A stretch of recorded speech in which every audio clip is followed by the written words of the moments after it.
সাবেক প্রধানমন্ত্রী বেগম খালেদা জিয়ার স্মরণে দোয়া মাহফিল হয়েছে মোহামেডান স্পোর্টিং ক্লাবে। বিএনপির কেন্দ্রীয় নেতা মির্জা আব্বাস, বরকতুল্লাহ বুলু, মোহামেডানের সাবেক সভাপতি মোসাদ্দেক আলী ফালু, সংগঠক লোকমান হোসেন ভুইয়া, সাবেক ফুটবলার আমিনুল হক, রোম্মান বিন ওয়ালি সাব্বির, ইকবাল হোসেন, সাবেক ক্রিকেটার মিনহাজুল আবেদিন নান্নু সহ ফুটবল ফেডারেশন, ক্রিকেট বোর্ড এবং বিভিন্ন ক্লাবের প্রতিনিধিরা মিলাদে অংশ নেন। বেগম খালেদা জিয়ার রুহের মাগফিরাত কামনায় দোয়ার আগে ক্রীড়াঙ্গনে তার অবদান স্মরণ করেছেন সংগঠকরা। তার দেখানো পথে আগামীর ক্রীড়াঙ্গন গড়ার লক্ষ্য সবার।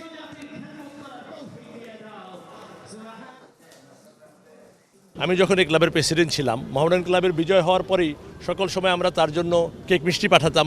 উনিও দেখা করতেন, আমাদের খেলোয়াড়রা তাদের সাথে গিয়ে ফটো তুলেছেন, কথা বলেছেন এবং খবর রাখতেন। আজকে যেখানে দ্বারা আমার ইন্টারভিউ নিচ্ছ তোমরা, মোহামেডান ক্লাবের এই জায়গাটারও দলিল রেজিস্ট্রেশন করে দিয়ে গেছেন বেগম খালেদা জিয়া। আমি আসলে খুবই আনন্দিত আপনাদের সবার উপস্থিতির কারণে, কারণ আপনাদের এই উপস্থিতি আমার মনে হয় ওনার আত্মার শান্তি পাবে। তো এখানে আমাদের ক্লাবের আজকে আপনারা সবাই দেখেছেন, সমস্ত প্লেয়ার, কর্মকর্তা স্বতঃস্ফূর্তভাবে সবাই এখানে অংশগ্রহণ করছে। এই জন্য আমি সবাইকে ধন্যবাদ দিচ্ছি। দেশনেত্রী বেগম খালেদা জিয়ার হাত ধরে প্রথম 1991-এ আমার বাবা যুব ক্রীড়া প্রতিমন্ত্রী হয়েছিলেন।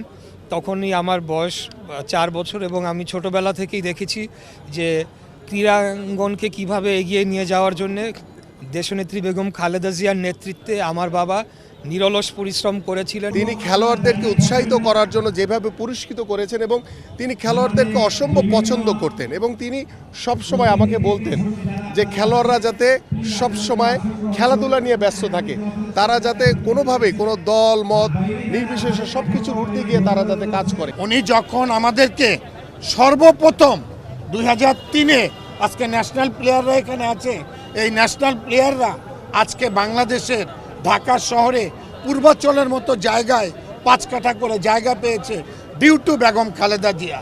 অতএব আমরা মনে করি স্টার্টিংটা, শুরুটা উনি করেছিলেন। আমরা আশা করব তার সন্তান দেশে এসছে, তার সন্তানের মাধ্যমে অনেক কিছুই আমরা এটা রিকভারি আশা করব এবং তার সঠিক নেতৃত্ব দেবে, এটাই আমরা আশা করছি। আমি রাষ্ট্রীয় পুরস্কার, যেটা জাতীয় পুরস্কার, ওনার হাতে পেয়েছিলাম।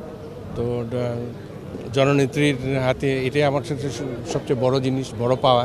ওনার হাতেই পেয়েছি, এটাই সবচেয়ে ভালো লাগছে এবং ওনার আত্মার মাগফিরাত কামনা করছি, যাতে বেহেশতে নসিব করুক। আমাদের জননেত্রী আমরা হারিয়েছি।